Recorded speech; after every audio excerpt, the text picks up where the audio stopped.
On this episode, I've changed my mind about the ethics of protest in a repressive regime, and I want to share that change of mind with you.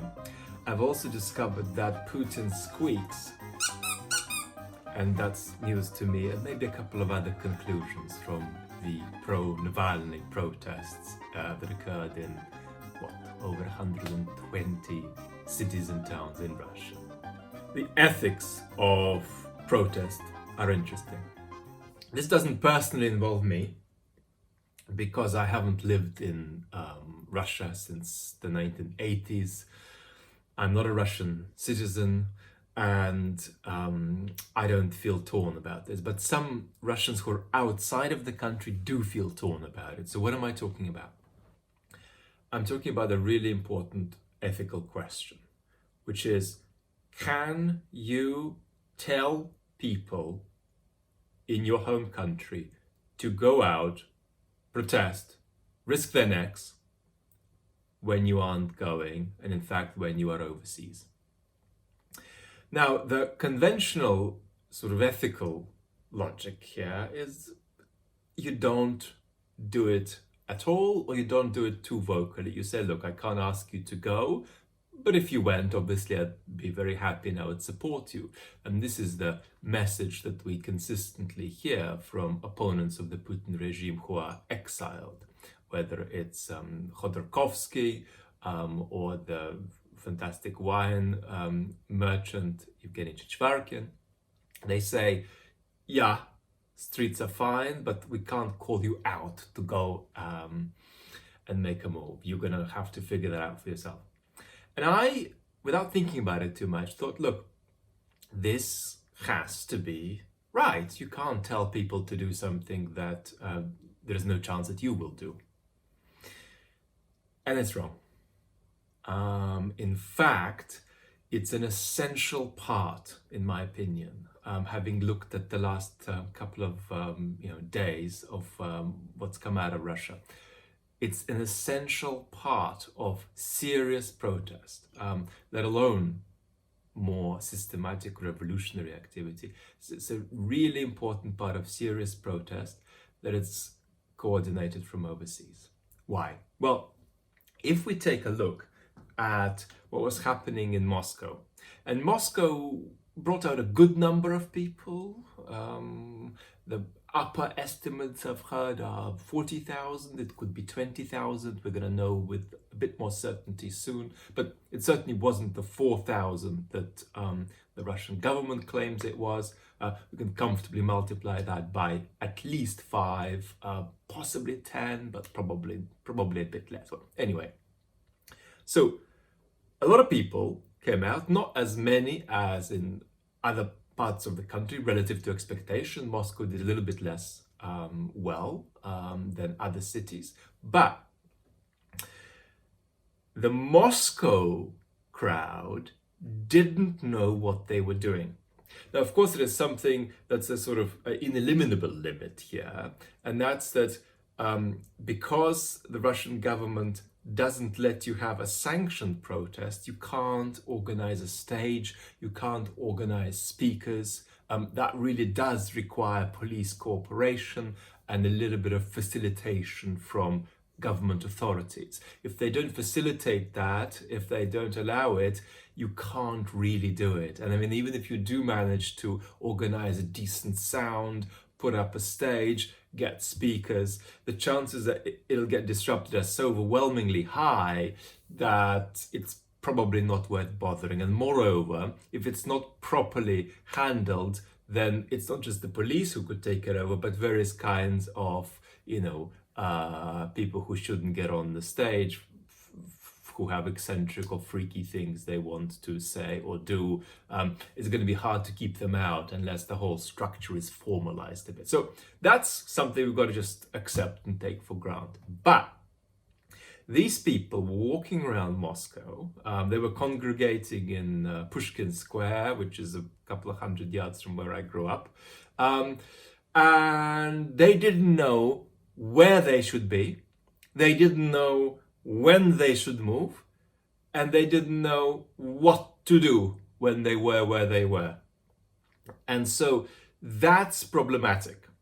And it's really, really, really difficult to change it unless you've got really good political organization. But where is that organization going to come from? It's going to come from folks in Alexei Navalny's political party or organization, whatever you want to call it. Now, the problem is that all of these organizers, whether they come from Navalny's gang or some other gang, are going to be picked out. They are picked out and arrested before these protests start. The government knows who they are. And if you're sitting there planning, a coordination of a protest, you're going to be taken out before it starts. And so there can't be anybody who leads these things properly. So what's the solution? They have to be organized from overseas. Now, sometimes you do manage to get away with it, and you manage to organize a protest really well, being based inside the country. That actually happened in St. Petersburg, where Navalny's local office somehow got away with orchestrating it pretty well, which meant that there was an understanding of who was meant to go where. There was an understanding of which points are in the city to avoid, how to minimize confrontation with the police, where to congregate. And at the end of the day, Navalny's office released a message saying, guys, great job, we did X, Y, Z, that's all we wanted to do. Now we're clearing out, we're going home. So that level of control is very helpful. It's also, in a certain way, got to be rational for the state to encourage it, because the crowd is much more controllable that way, and you've actually got some people you can negotiate with. But if there aren't any leaders, you can't negotiate with the crowd. You can't say, if we give you ABC, will you go home?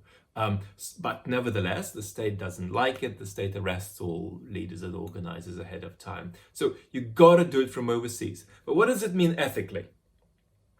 Well, it's complex. It's never going to be easy, especially if you send people out and they get hurt or they get significantly penalized in a way that affects their finances or affects their career. It's not going to be ethically comfortable. But the ethical justification for it is that, bottom line, you are not just making the protest as a whole more effective, you are actually making the protest better for the people who are out there as individuals being coordinated by you from abroad. So you can say, look, it's not that we're sort of sacrificing you for a cause by organizing you guys from abroad. It's actually going to be a safer and more effective experience for you, the individual protester, because we're going to do some good work to keep you out of harm's way. We're going to make sure that you avoid points where you're more likely to get into trouble with the police. It's actually going to benefit everybody. Now, the ethical feeling isn't going to resolve. It's just going to be about having a sensible view of the economy of ethical feeling. And so if you've organized a protest from overseas, and they have had excellent experience of this in Belarus, and the Russians aren't yet doing it. But if you've organized protests from overseas, you can just feel bad about it on Monday and Tuesday and say, well, I just don't feel good about myself for this because I sent people out and I wasn't out there myself. But on Wednesday and Thursday, you can feel happy because you've made the protest safer and more effective for everybody. So the feeling bad about it doesn't need to go away, but it needs to be mixed in with what is, legitimately a good reason for this type of arrangement. And it's not just a utilitarian reason that sacrifices some people, not at all. It's actually something that makes the protest safer for everybody, as well as being cumulatively more effective. So it wasn't clear to me how obvious that need was. And listening to what people on the ground had to say, particularly in Moscow and Petersburg and a few other places, following the situation, it seems to be clear that you gotta organize the damn thing from abroad, And you've got to be unashamed about it and just allow yourself to, not feel good about it. And sometimes it might really work against you. Sometimes you will send people out and they'll have a really tough time and they'll get beaten up badly, the way folks have been getting beaten up in Belarus. But that's unfortunately part of the way it has to be done. And bottom line here is that this is a political activity, and the moral considerations that are there in the end can't be detached from political considerations. I mean, they go together, and the political considerations say it's just more effective and safer to do it from overseas. So there you go. In fact, let's see if he agrees. Even Putin agrees. Another conclusion is how bad the Russian authorities are at understanding social media, particularly TikTok. So they paid a bunch of young people something like $20 to repeat government talking points. And this didn't go down very well. It's transparent what these people are doing. It's clear they're reading from the same script, and this script got leaked. So they would have failed miserably to persuade any Russian teenagers that their message was authentic. But moreover, I mean, this would have really damaged the reputations of these young people who bought into this government bullshit for $20. They're gonna spend some time recovering from that.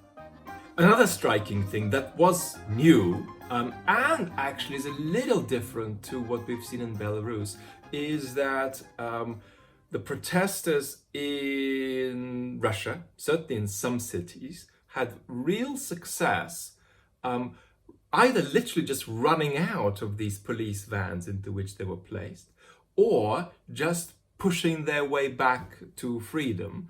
Varlamov, who is a very famous political vlogger in Russia, said that in his experience, something like 1 in 5 people who were arrested successfully broke free from the police.